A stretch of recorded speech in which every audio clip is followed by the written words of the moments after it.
Oh, I like the big booming intro, David. Boom, boom, ba ba ba boom.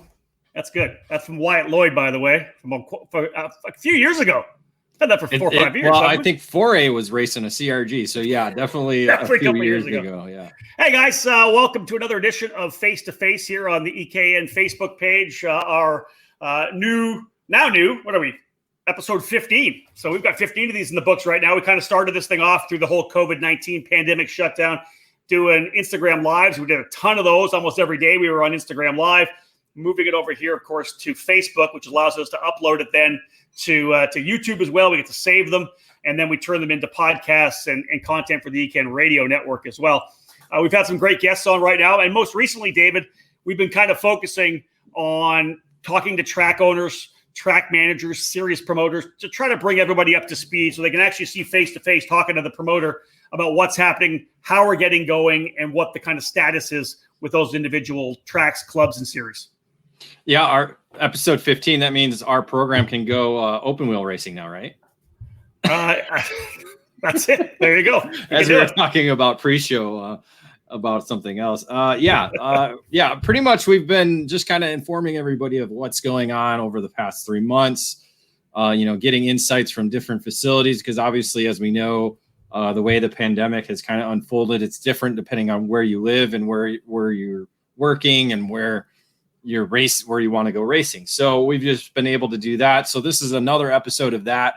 Hopefully, as we get closer to June or July, we'll be able to actually be talking about races and getting people. I think next week we'll have Greg Jasperson on. He'll be able to talk about the opening weekend of the Cup Karts North America program. So we'll be able to talk about actual racing and not just COVID-19 situation. Yeah. Won't that be nice?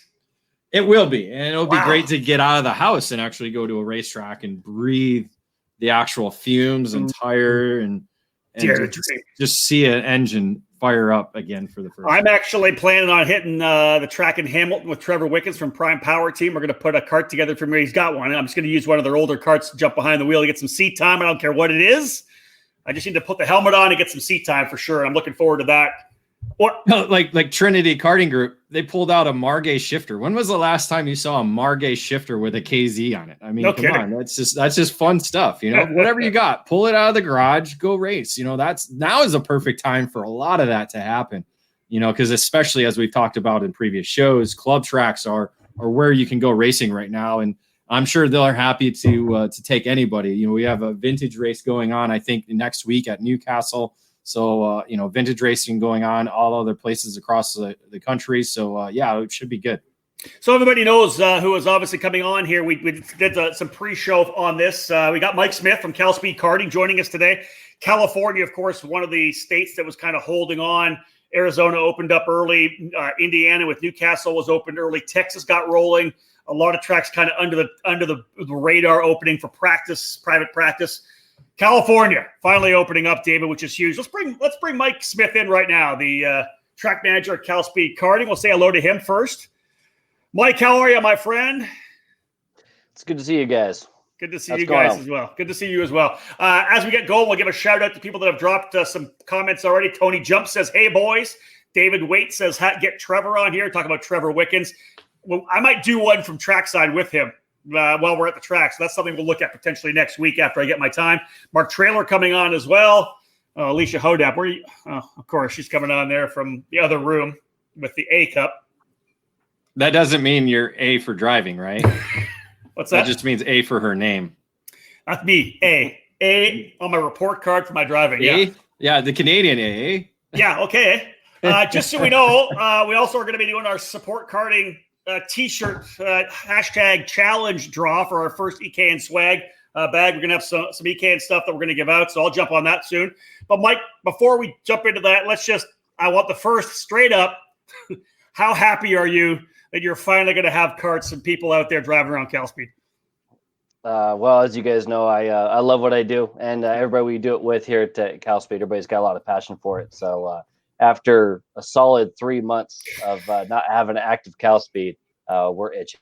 Yeah, I bet. This is going to be awesome. All right, so I'm going to jump into this thing here right now. I'm going to get this thing going. We've got everybody's name in a piece of paper, folded it all up. Someone's going to win. Listen, we appreciate it.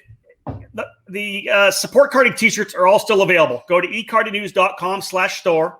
Get your t-shirts. It supports the EKN partners. 100% of the profit goes back, our net profit goes back to the people that make eKarting News happen. So we appreciate everybody who has been supporting the sport, whether it's through the t-shirt or just buying stuff from your local kart shop. Thank you so much. Over these 3 months, like Mike talked about, everything was shut down, and it was amazing for everybody to do what they did and step up. So the t-shirts are still available. Heidi Welk still has t-shirts available, so you can order them through that link that David just posted up there, ekartingnews.com/store. When you get your shirts, here's the challenge. Take a picture of it, post it to any of the social media channels, Facebook, Instagram, Twitter. Tag eKarting News and use the hashtag support karting. Your name goes in the hat, and we're gonna send out hats, t-shirts, whatever we got. We got a bunch of stuff that we're gonna hand out. I just want to thank you guys for doing this, because it's awesome to scroll through my feeds and see people do that, which is amazing. And there's a bunch of people in here. So let's start with the first one here. All right. Oh, no, we're good. All right. Here's my first one here. Butterfingers. Caleb Gaffera Racing. Caleb Gaffera Racing. They bought a bunch of stuff. They always buy lots of stuff. But Caleb Gaffera Racing, thank you guys. I appreciate that. And again, he's out of the hat. Boom. We'll do another one. So probably another one next week. We'll do another one next week, so that we'll send them a prize package and get things underway. But folks, please do that. Please make sure you take care of the sport still. We want to get rid of all the all of our shirts before it's all said and done. So thank you so much. There we go. All right, let's get back to CalSpeed karting, man. Listen, Mike, we've been talking about stuff. You guys have been doing your own podcasts as well. Southern California just sitting and absolutely waiting. And I asked you before we did the draw to have that track just sitting there. And you couldn't even have private practice. See, a lot of tracks were able to still have private practice if they were a private, member-owned track or a private track. They could have practice. The big thing with you guys is the connection with NASCAR, right, and the actual ownership of the facility. Yeah, no, for sure. With us being here at Auto Club Speedway, you talked about some people kind of maybe under the radar or whatever. The radar is fixed. There's no under the radar here, and yeah, we have to make sure that everything is by the book and make sure we get everything done correctly. And yeah, so nothing going on here for about 3 months, and we did a pretty good job of growing some weeds and having a pretty good layer of dirt. Every once in a while, we would get a chance to do a podcast or whatever, and just you'd see the weeds get a little bit taller, a little bit taller. You're like, man, it's a sad state of affairs. So kind of go into like what you were able to do. Like, were you able to do anything to the racetrack? Were you just able to come into the office and sit in the office and not go anywhere around the facility? Like, what were kind of the guidelines and restrictions you had at being just at the facility itself? Actually, with us working here and whatnot, working here, I mean, we haven't been working here at all. But the fact that we were able to get in, literally, it was nothing. Once we got to the point where I think it was early April or so, where the unemployment thing started happening. There's no income coming in for the track whatsoever, right? But the bills are still there. Yeah. So, we had to lay everybody off, unfortunately. And the fortunate side of that is obviously the way things are going with the unemployment. So the employees were taken care of pretty well.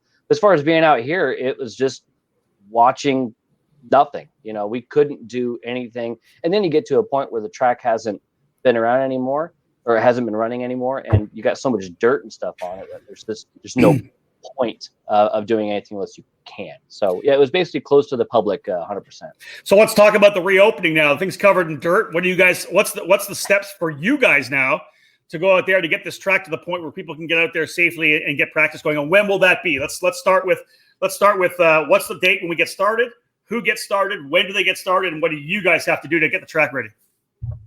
Well, what we got to do is make sure we got a track that actually is ready to rock. So it's been some volunteering on the weed game, on the cleanup a little bit to make sure there's actually a clean track and whatnot. But as far as the regulations or the procedures, etc., basically what we've got is a set of procedures that is kind of come down from NASCAR, with it being at the Auto Club Speedway. So what we're going to have is online, which is actually our deal, to try to have the least amount of lines and stuff like that, least amount of congregation. That's the main thing. Try to eliminate an environment where you're going to have people hanging out around each other, like registration lines, and, on the grid and stuff like that. So we've got the temperature thing that we got to do. So we're going to be hitting the temperature on everybody as they roll through here. We actually covered a bunch of stuff in the CalSpeed Live show last night, which people can check out on our Facebook page. We'll share that for you. Facebook page. And then but yeah, you're hitting the temperature deal. We've got the standard waivers everybody has to do, but on top of that, there's actually a COVID waiver specific from NASCAR that we have to do, and everybody has to hit that every single time they're here, kids included. That means their parents have to be here. So a little bit, call it stricter, a little bit more intense on what we got to do to make sure we can go racing out here, at least for what we'll be having Friday, Saturday, Sunday with open practice. So your kart owners and whatnot, as well as rentals, that online reg system, trying to make sure we do it all online as much as possible. Still got to do the reg to get here, but some of the interaction is going to be lessened. And then the hours are going to be a little bit different. Typically, we would be gates at 9 and we go hot as soon as we can. Now it's going to be gates at 9. We actually go hot at 10. And that's going to allow everybody who's working to kind of get through that registration line with everybody staying in their cars for the most part, with the exception of the on-sites that kind of go up one at a time.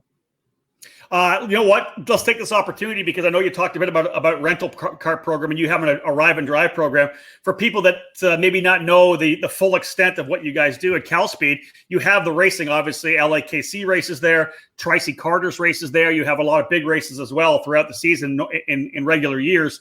Talk a bit about the Super Series as well. I know that's going to get going again too. Yeah, exactly. So like we said, this weekend's going to be just arrive and drive rentals, if you will, and some competition carters coming out to practice. And I do know we're going to have a lot of the people from the Super Series and our Ironman series that's going to happen next weekend on Saturday. They're coming out to practice this weekend. A lot of people haven't been in the seat. They're in the same boat we are. No one's really. You haven't been driving a CalSpeed sport cart in 3 months as well. Yep. So there's going to be a lot of people knocking the rust off for the Ironman, which is our 1 hour endurance race that we handle the morning next on the 20th, next Saturday. Yep. And then the Super Series, which is our kind of a Grand Prix heat races mains deal. It's 11th season, so it's been going along for a while here. Yeah, it's a fantastic program. Okay, we kind of touched base a little bit on what you're going to be doing protocol wise. Can you give us a little more insight? Is there something you're going to be doing for the grid? I'm assuming you have to wear masks. Are there hand washing stations? What have you guys put together trackside to kind of do all the steps you need to make things as safe as possible? Right. Well, I mean, like you're going to see everywhere else on the planet, right? Social distancing is the refrain. Everybody's going to have to do the best they can and do their best to keep that social distancing. And as a track or as any facility, it's our job to try to make it as easy as possible for that to happen. And one of the things that we've got going on is, obviously on the hand washing, what have you, we've got hand washing station. We've also got the hand sanitizers in every single restroom, so you can hit it right there immediately. And then on the masks, they're required in all the common areas, right? So you got to, if you're going to be hanging out around each other, obviously the mask is right there, right? If you're in that common area, and the grid obviously kind of falls into that game. What we're going to try to do is try to keep the grid to a dull roar with the driver and a lone tuner or what have you allowed on that grid. So even on an open practice day, you're rolling up to the grid, you're going to go out on course. You can have that one person on the fence watching. We've got it all marked all the way down the fence. You guys have been here, so you know it's kind of a long stretch. We can put, we try to keep our practice sessions to 25, 30 people on track tops. Mm-hmm. There's plenty of space on the fence line for everybody to have their 6 feet. To separate them around. That's good. That's awesome. Exactly. All right. So I'm sure that you're in touch with everybody at LAKC and Tri-C as you guys were getting to the point where you were ready to go and get started. What was the schedule discussion like after that with both programs kind of vying for dates? Well, the nice thing is we got a really good relationship with LAKC and Tri-C, Nathan and Trish over at Tri-C, and obviously the Musgraves over there, especially Willie and Billy for LAKC. And it was constant, like, hey, so are we open yet? Are we open yet? And then once we got to this point, it wasn't like we had notice. We were literally closed. This time last week, it was no chance. We weren't opening. And then the governor put out the deal on Friday, and there we go. We're rocking and rolling. We got the absolute confirmation from NASCAR on Monday, and there we go. So now we're doing it. Yeah. And it's obviously been, how do we get going? The schedule has been kind of the secondary thing. But for June, it was kind of it's a ramp up process. So while we haven't had a bunch of time to dive into it, we're basically looking at is the calendar as it was from, say, July on, pretty much going to be the way it is.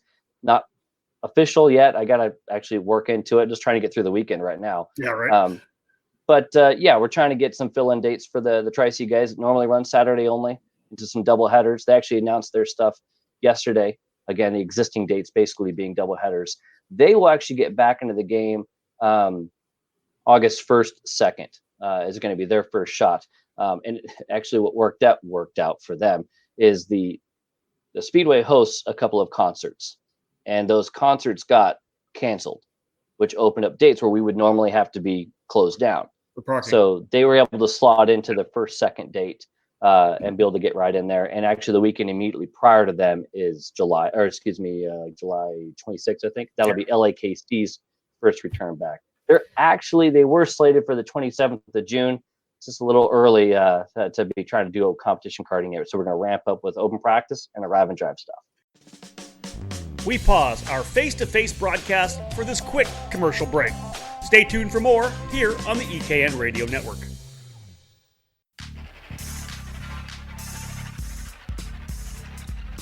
Evinco Tires is entering its 5th season as the leading kart tire in North America. Manufactured by MG Tires, Evinco is the dedicated brand established for Superkarts USA and International Kart Federation competition. The Evinco tire is available in 2 compounds. The Evinco Red SKM is the medium compound tire utilized in shifter and tag categories. The Evinco Blue SKH is a harder compound designed for cadet divisions as well as the popular Briggs & Stratton 206 and KA 100 categories. Coming soon will be a new homologation for the tire brand. The new Evinco compounds will have increased performance standards and extended durability when they make their debut here in the U.S. Dealers all across North America have Evinco tires in stock today. To be part of the dealer network, call 951-491-0330 or visit evincotires.com to learn more. Evinco, conquer every corner.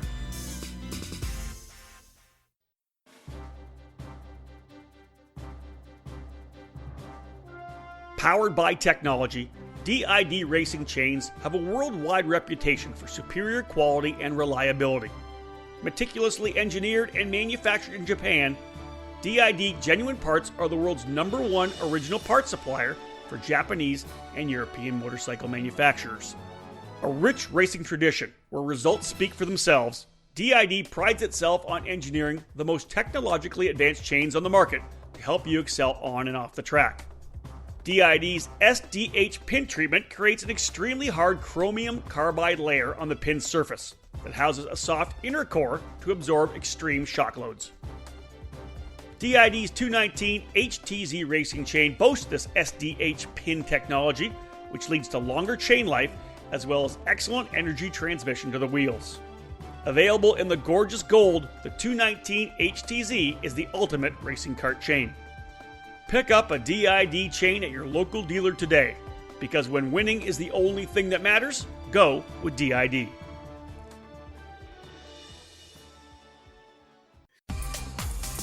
Welcome back to Face2Face on the EKN Radio Network. Dave, do you have the schedules written down there? I think, did you have those down to be able to help? Yeah, as he said, August 1st and 2nd was what Tri-C announced for their opening rounds, and then another doubleheader September 19th through the 20th, and then October 3rd through 4th, rounding out 3 doubleheaders for them. As he said, LAKC July 26th, they'll go to August 23rd, September 13th, October 18th, and then there's a to be determined in November and December. I'm assuming it depends on how things are with not only your schedule, but obviously the schedule of other surrounding events such as Rock the Rio, Super Nats, and other events as well. Yeah, exactly. At this point, what's on the calendar and what we had for sure. Okay, the TBAs are heavy TBA because we just it's still a fluid situation, right? Like I said, last week we weren't open. This week we're going to try to, and as we both know, or we all know, that things change quick around here. So yeah, we'll see how it goes, and hopefully for the positive. So in the off season, obviously one of the off season in this this shutdown, this COVID-19 shutdown, one of the things we've been able to do at Karting is kick out a bunch of different content. Right, we've started off our 15th episode now. This face-to-face, we did a lot of Instagram live stuff, a ton of podcasts as well. You jumped in there as well. CalSpeed Live. You've got your own Full Caster podcast. Talk a little bit about the stuff that you've been doing. You and the crew have been doing to kind of make sure you connect with people that still race. Well, and I guess that's it, right? Connect with them, right? Yeah. Karting's a huge community. It's everybody wants to be hanging out, and with the stay at homes and all that kind of stuff, and just not being able to have any events. It's tough, man, because we want to hang out, we want to say hi and whatnot. That face-to-face stuff is really cool. Getting a chance to. Well, I mean, seeing you guys isn't so hot, but seeing other people is pretty cool. Good stuff. But the CalSpeed Live thing is something that we started last year. Just to kind of recap shows, preview shows, and stuff like that.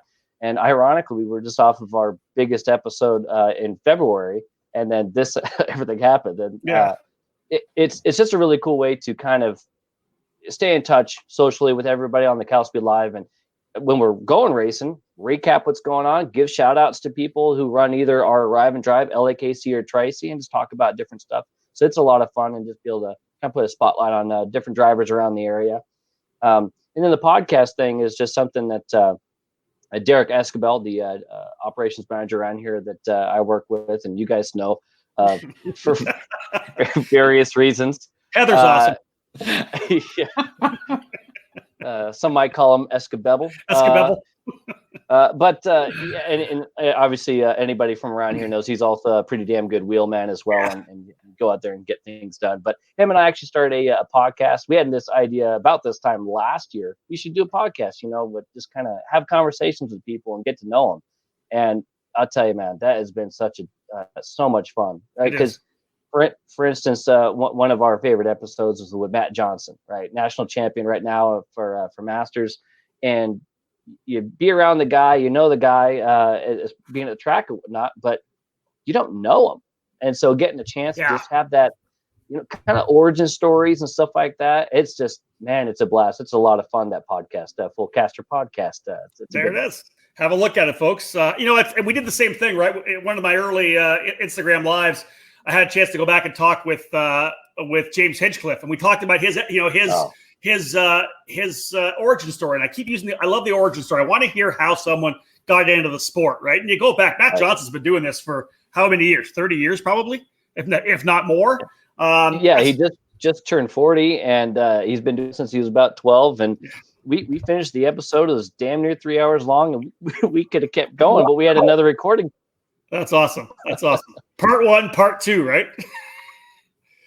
Yeah, and we're looking for 3, 4, 5. Keep going. That's awesome. I love it. Hey, just for people now, where do you guys put that? Where can people go if they want to listen to the Full Caster podcast? You can actually jump on any of your standard stuff, Spotify, Apple Podcasts, all that kind of stuff. But the URL for us is fullcasterpodcast / buzzsprout.com. All right, cool. Dave, what else? On there? Well, I was going to say that I think it helps with the CalSpeed Live because you bring a number of components together, because you have the competition side of things with as you said, LAKC, Tri-C stuff, but the sport kart stuff that you do with the Ironman and the Super Sports. So we're talking big numbers. We're talking over probably 200 drivers that come to you throughout a month to do that. Correct? Yeah, maybe even more, to be honest with you, because we have the Ironman series, which is 30 people on track max. And then we have the Super Series, which we do 90 entries max. And then our Sprint Series, which is kind of a rung below that, right? It's like our Indy Lights or what have you. And they kind of they graduate up, and that's got 90 people. Man. So we joke around that we're, maybe the third largest club in California with the Arrive and Drive. Well, the cool thing is, and of course, a lot of this was born out of the fact that when they closed the Dromo 1 indoor kart track in Orange, right? It was a fantastic track. The indoor stuff had a great league going on. Guys got dialed in with Rob and fired this thing up at CalSpeed. Look, the interesting thing, we all talk about indoor karting and how it can kind of feed outdoor karting. This is just absolutely ideal because they're on the racetrack. They're at the facility. At times, they're able to potentially see it on a mixed practice day. They're able to see guys racing full competition karts. when you talk about a ladder system, you guys are working the way up into your program. How many guys do you see jump out of that into full-time karting? Are you guys doing such a great job with the experience of it that they're staying in the Super Series and the Ironman? Oh, we're the best. We're absolutely the best. We don't pat yourself on your back. It's okay. And actually, to your point, origin story, right? Yeah, Yep. Drama 1 was where it all kind of started.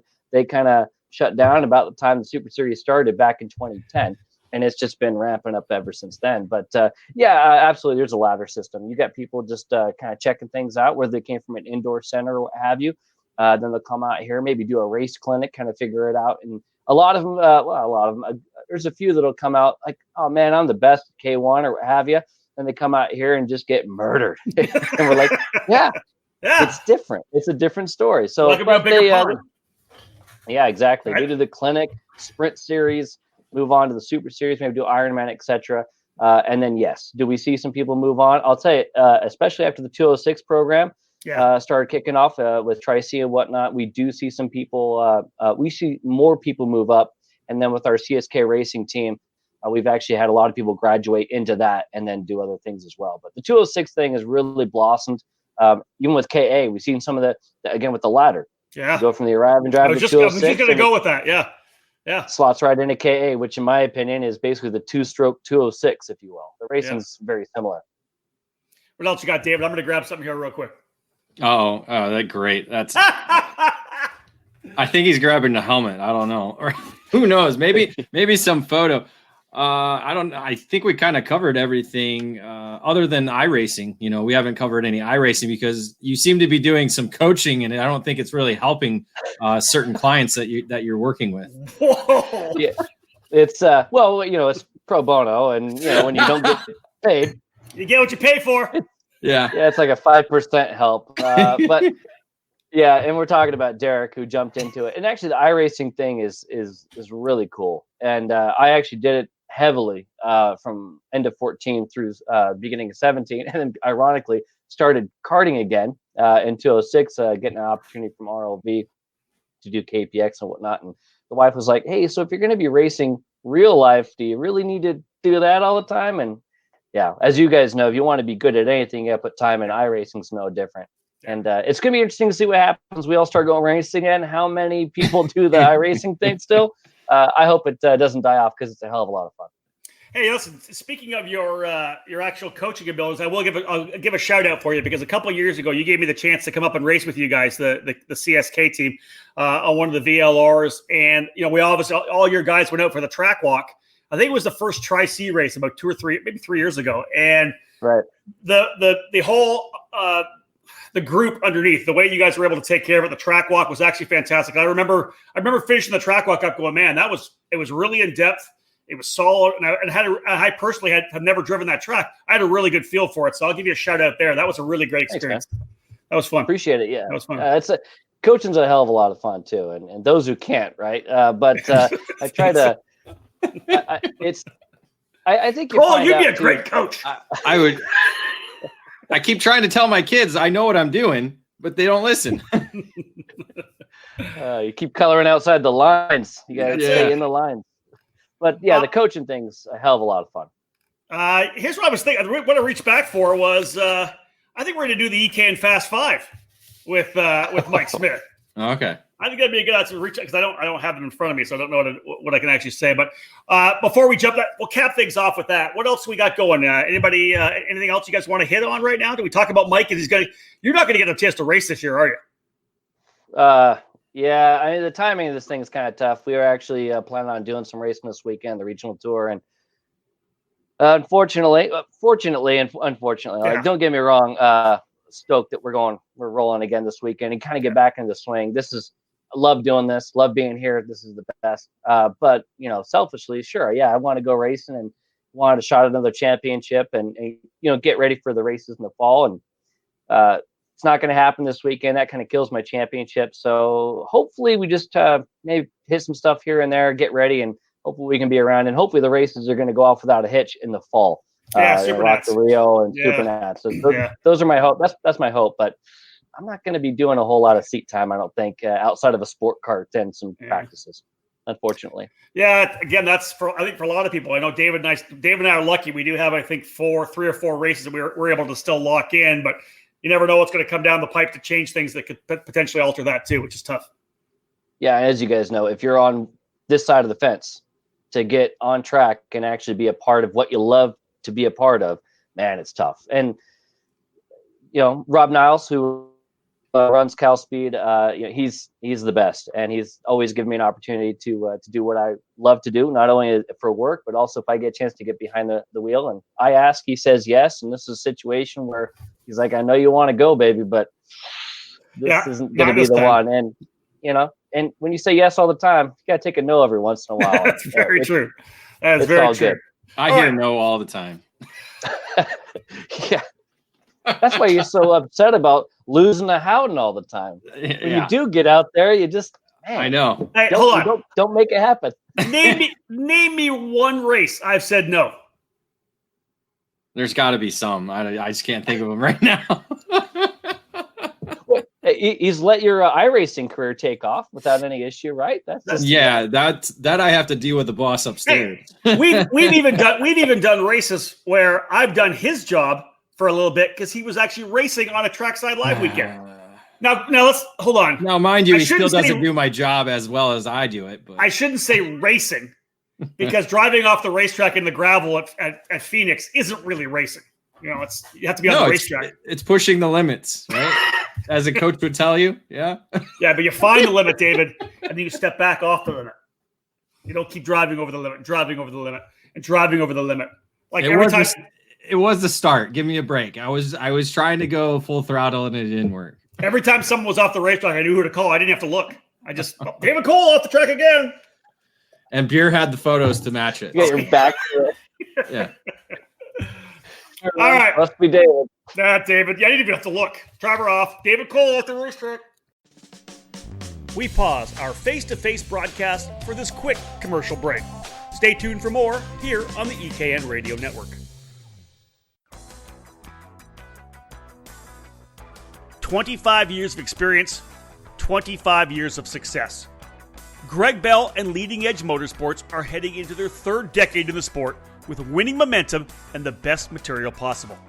Last year's monumental victories at the Rock the Rio and SCUSA Super Nationals have proven what the sport has long known. Greg Bell is one of the finest karting tuners, and he and his drivers can get the job done. Looking for a change in equipment? Get on board with Leading Edge Motorsports. Leading Edge is North America's factory team for Formula K and Praga karts, and the new 2020 models are in stock and ready for pickup or shipping to your garage. Do you want to win like Danny Formal did with Leading Edge in Las Vegas? Call Greg Bell today at 209-369-0921 to secure your place on the team. Leading Edge Motorsports will be trackside in 2020 at the Challenge of the Americas, SCUSA Pro Tour and California Pro Kart Challenge, Rock Sonoma, and the KPX Karting Championship in NorCal. From Rock to Miami to Briggs, rely on Greg Bell and Leading Edge Motorsports to give you everything you need to step into the winner's circle. Check out leadingedgemotorsports.com to learn more.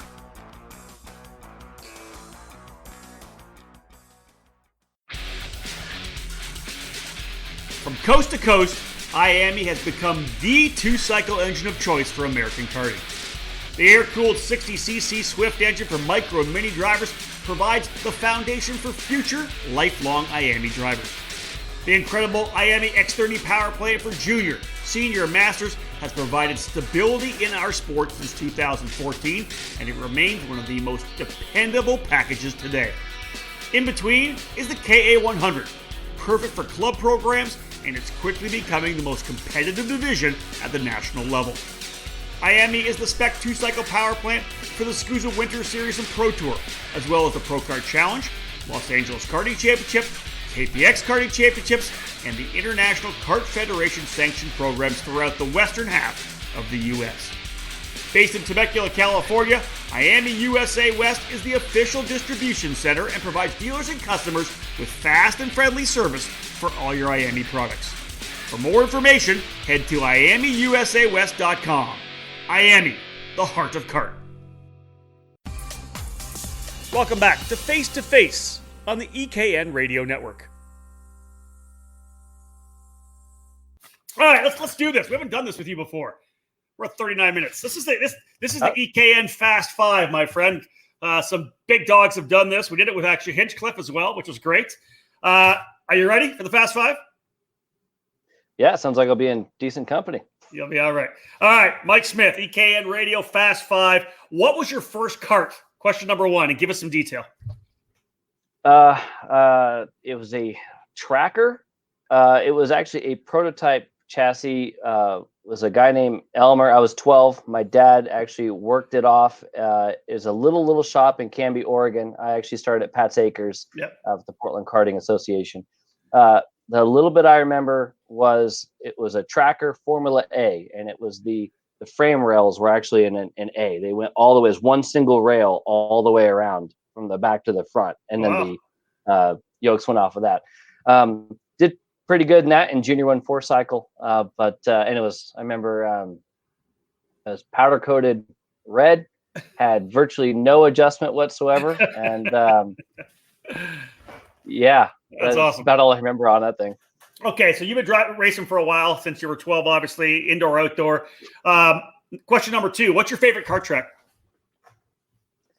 Oof, favorite kart track? Man, that's tough. I'll actually say, because to your point, I've done a bunch of, I've probably done more tracks indoor than I have outdoor. Ironically, I still haven't run at places like Adams or Paris or Granger, any of the stuff that's right around here. It's only been CalSpeed. But indoor, I got to give a shout out to actually Victory Lane Karting in Charlotte, which is Fred Ogrim's place. And they would always change the track and whatnot. But some of the most fun I've ever had at the 24 Hours in Charlotte was there. But for outdoor, man, that is tough. I'm pretty partial to Pat's Acres. That place is a lot of fun. It's just a lot of memories growing up and actually doing arrive and drive leagues and stuff like that later. Yeah. Pat's Acres. I like that. It's a fantastic racetrack for sure. Question number three. What is the biggest win in your karting career? Man. Machismo. That's a big win. Pretty solid. There's a big anchor on that team when we ran. No, and by anchor, you mean I anchored the effort. Yeah. Yeah, I got my one stint to bed. 30 minutes. Done. To be fair, I was surprised you even did it because you were on the. We're talking about machismo at the Rio, at night. So you were yelling on the mic all day and then hung out for a little bit. Man, and I came down in the morning. I came down in the morning. Yeah, it was early. Yeah, that was the indoorkartingnews.com team. That was fun. Exactly. Yeah. No, that was probably my worst win of all the wins. No, you weren't really a part of it. No. Gene Hoy, I think, kind of carried us. Yo, absolutely. Yeah. She's great too. Oh man, I mean, honestly, I think the first big win for me, and probably one that really has some great memories, is actually it was indoor. And it was the 2008 Indoor Karting Championship, the national championship. U.S. Indoor Karting Championship. You were actually there. Yep. You called it, and just that whole vibe, and then you being there and just amping things up, and again, it being my first thing that I got a chance to win on that kind of. It was a big stage at the time, and it was pretty damn cool. Well, and then even though the. I was going to say, let me. I was going to say, even though the okay, go ahead. People don't understand how big of a race that was, because obviously everybody's in the outdoor world. At that time, indoor karting was big. There was leagues. We had like 10 or 11 leagues on indoorkartingnews.com. There was a U.S. championship. Yeah. People were coming in from Oregon, from California, from Florida, from Victory Lane, right? From Charlotte. Yeah. Like everywhere people were coming in for this race. Yeah. And the cool thing about the indoor deal, it was like a 3-day deal, all the heat races, the super final, and you were always swapping different karts. And the beauty of that, to be fast there, is you had to be able to adapt. Sometimes you got a great kart, sometimes you got a piece of shit. And it was the people that could make the POS go fast that ran up front, because they were able to take that crap kart and get a top 5. That was such an amazing event. People don't understand how great it was. We're all hanging around the track the entire day. It was amazing. Yeah, no, it was so much fun. Yeah. And again, like I said, the atmosphere. It's not unlike what you would have in any big competition karting event. Mhm. It's a national championship, like you said. People from all over Oh, the country were there, and freaking good drivers. And a very true. lot of them I know have gone on and done other stuff. But I'd say that, and then the again, that feeling of being at a big event. Last year's Streets of Lancaster was pretty damn cool. Even though, yeah, I mean, I didn't have to race anybody a bunch, just the way it worked out for me. But still, man, to come out of that final corner and know you got the double checker is pretty damn cool. That was cool, no doubt. All right, let's go this one here. You have a long career, so find this one. I don't know if it's going to be new, it's going to be older. Question number 4 for the EK and Fast 5. Who is your biggest rival? Oof, biggest rival. Indoor, it was probably depending on what we were doing, but there's a kid named Truman Godfrey that was actually a local at the Arizona track, and he was, before I kind of came in, he was probably the guy, and so I would say that probably that guy, and then outdoor and more recently and great, I would say, rivalry, because I always wanted to beat him whenever I got on course, would be John Crow. Got a chance to go wheel to wheel with him in both 206 and KA, and the amount that I learned from him and just the mental game I'm playing, because we're not going as fast. And while he's a freaking wheelman, as everybody knows the name John Crow, and to try to beat somebody of his talent mentally, God dang, was a hell of a lot of fun for a couple of years there. We got a chance to race each other. So like John Crow, but not a bad one. It was a great rivalry. And he's older than you. Much. So I had to win. You should try to tell Cole how that works. Yeah. All right. Question number 5. We'll wrap it up here. Number 5. Who has been your biggest mentor or influence?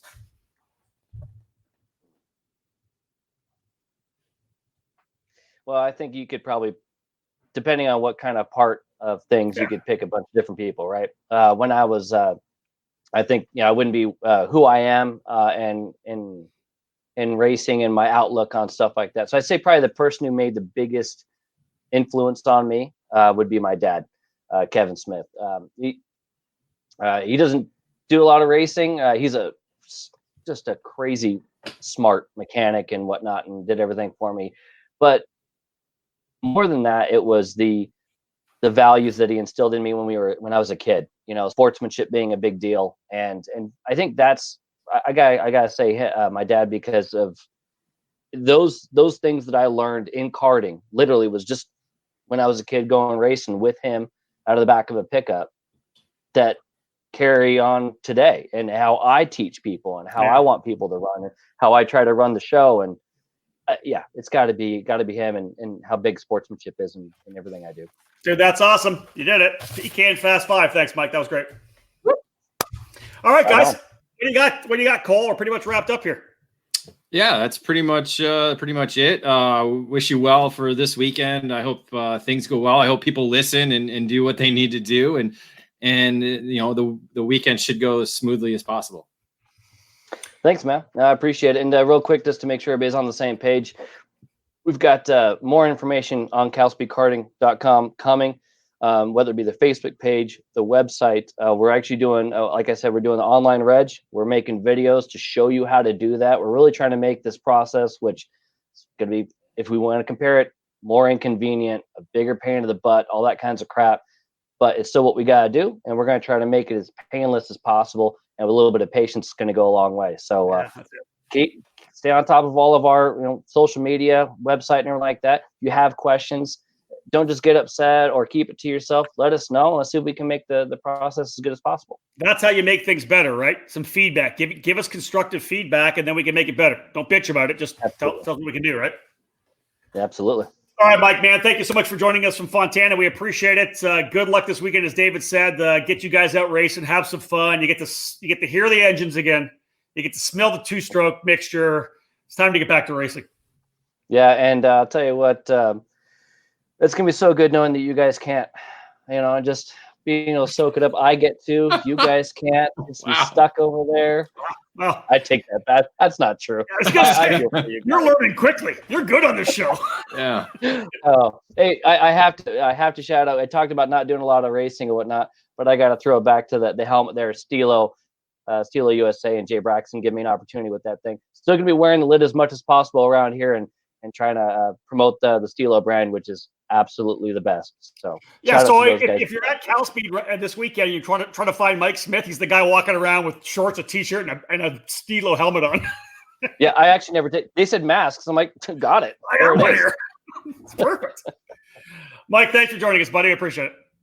Thanks, guys. All right, Mike, that is Mike Smith from CalSpeed Karting. Great to have him here, and David. So good to have California karting getting rolling again. It's part of the hot spots where one of the core components, core communities for karting in the U.S. and to get that going again, that's big. Yeah, as we mentioned at the beginning of the show, some tracks have been a little bit under the radar. But when you open a facility that's well known like this, and as he said, he's working directly with the ownership of Auto Club Speedway, and that's corporation after corporation. Yeah. So everything has to go down the order to get back to him, and thankfully they're now obviously the way that NASCAR and IndyCar now have been able to open up. It provides this opportunity now for their facility, the CalSpeed karting track, to actually open up and get going as well. Yeah, and look for the domino, right? The cascade effect of all the tracks in Northern California, everybody to start getting rolling again. We'll reach out and see if we can't talk to the folks at Sonoma Raceway as well to find out what's going on at the Sim Racecraft Performance Karting Center. I'm sure they'll be getting rolling in soon, but it's great to see them going. Great to see a lot of racing coming this weekend. We know we had Andy Saisman on. He's going to have his California Rock Championship getting rolling next weekend in Phoenix. So awesome to have some of the, not just clubs, David, but some of the regional series getting rolling as well. Yeah, as I mentioned before, Cup Karts North America got going last weekend. Stuff in Florida is going to be going up pretty soon. Ontario. This weekend. What's that? Buckeye this weekend. Buckeye, who we talked with on Monday, or whatever day it was. I'm losing track of what day we are. Tuesday. Look at your calendar. I know, but I don't have the actual day we talked to him written down. I know it was a mistake. Because I was thinking about next week when we have our Monday, Wednesday, Thursday show program. So, it's we're slowly getting back to where we want to be with the sport.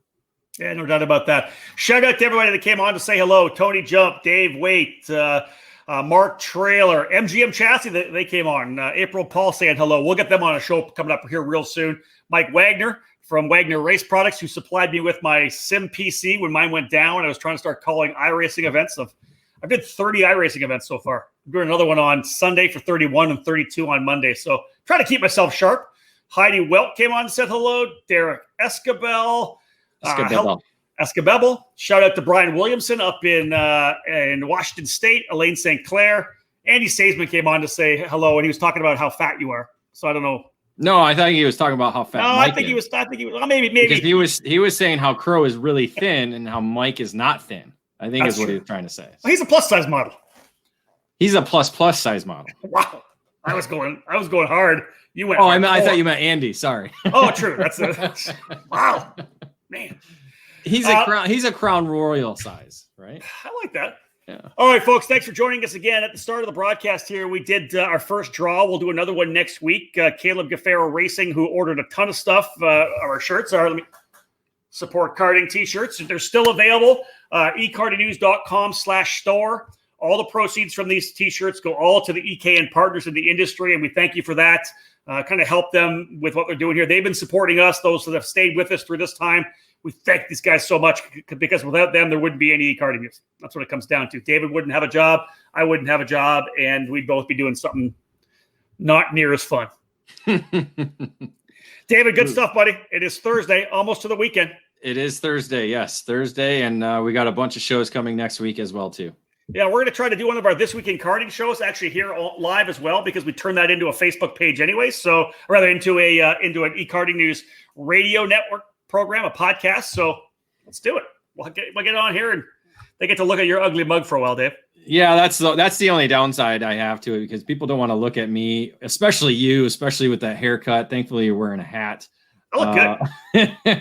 But Monday I am getting a haircut, so I will actually look good. So that'll be. It's pretty rough right now. Well, what do you mean it's rough? I mean, that's as long as I've ever seen it. It's winter time. It's a winter time here. I've never seen it that long before. Yeah. I should be a surfer dude now, right? Dude, look at that. Get some product in there. Get that thing waved up. That looks good. It's the grays on the side though that are bad. Yeah, welcome, buddy. Here comes the salt and pepper. I know. That's it. You're gonna be Supermaster's age in a couple years. 4 more years. That's funny. I was actually playing. I'll wrap this up. I was playing golf with last week with a guy named Jonathan Erlin, who was a top racer in Canada and the U.S. in the late '90s. And he and I were laughing the fact that when I started covering Jonathan and Daniel DeLeo and some of these guys, Jesse Lamont, they were young. They were like 8, 9 years of age in cadet. Now I have to race against them in Masters. I'm getting old. You are. I'm getting old. I keep reminding you that every day.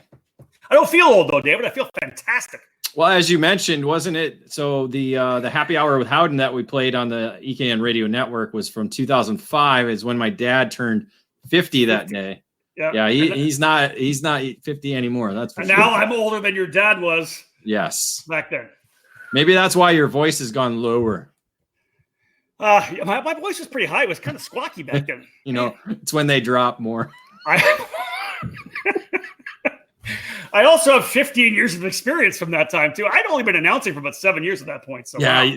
15 years of wear and tear, I think, is more what it boils down to. David Waite says, "Did you call the Oktoberfest in 1998?" I actually did. I was racing Yamaha that year. I won Oktoberfest. Was that the year with you like this and 1997? Tony Ventresca going no? 1997, I won the Oktoberfest Grand Prix. I beat Tony Ventresca and I beat Mark Miller as well.